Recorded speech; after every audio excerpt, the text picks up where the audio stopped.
ஃபைனலா மறுபடியும் சிஎஸ்கே ஜெயிச்சிருச்சு. நம்ம ஆர்சிபி மேல ஜேசிபி வச்சு ஏத்துவோமா?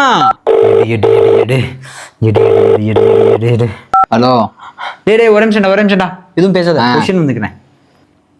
சஞ்சு சேட்டன் ஒன்னில்லே ஜேடதையா ஒன்னில்லே வேண்டதுலாம் ஒன்னில்லே வேட்டையினல்லே.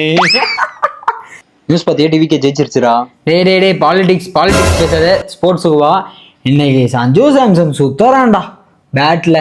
53 பாலுக்கு 87 ரன்னு, அதில் 6 6 7 4.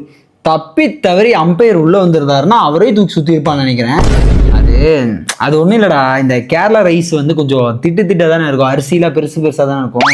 அப்படிலாம் கொத்தடிச்சு சஞ்சு சாம்சனுக்கு வந்து ஹேண்ட் பவர் அதிகமாகிடுச்சு நினைக்கிறேன். அடி அப்படி போகுது.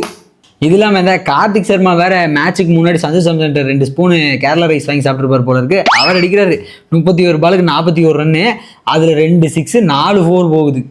தம்பி ஆர்சிபி பேட்டிங் தெரியுமாப்பா?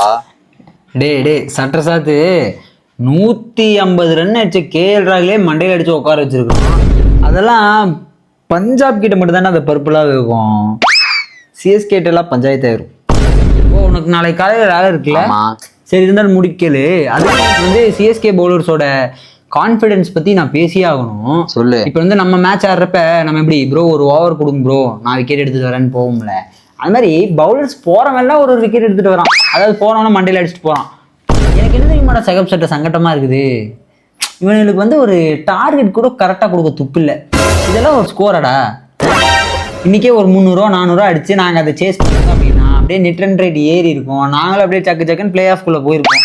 இல்லைன்னா என்ன, இனி 4 மேட்ச்சில் 3 மேட்ச் ஜெயிச்சா உள்ளே போயிடுவோம். இதுக்கப்புறம் வரப்போகிற மேட்ச்சில் ஏதாவது எல்லோரும் நல்லா சிக்கனு பீஃப்னு சாப்பிட்டு தெம்பா வந்து அதிக ரன் அடிச்சு நாங்கள் அதை சேஸ் பண்ணி பிளே ஆஃப்குள்ளே வந்து ஒரு ஆல்பம் லாலிபாப் எடுத்து வாயிலே சொருகிலான்னு இருக்கேன்.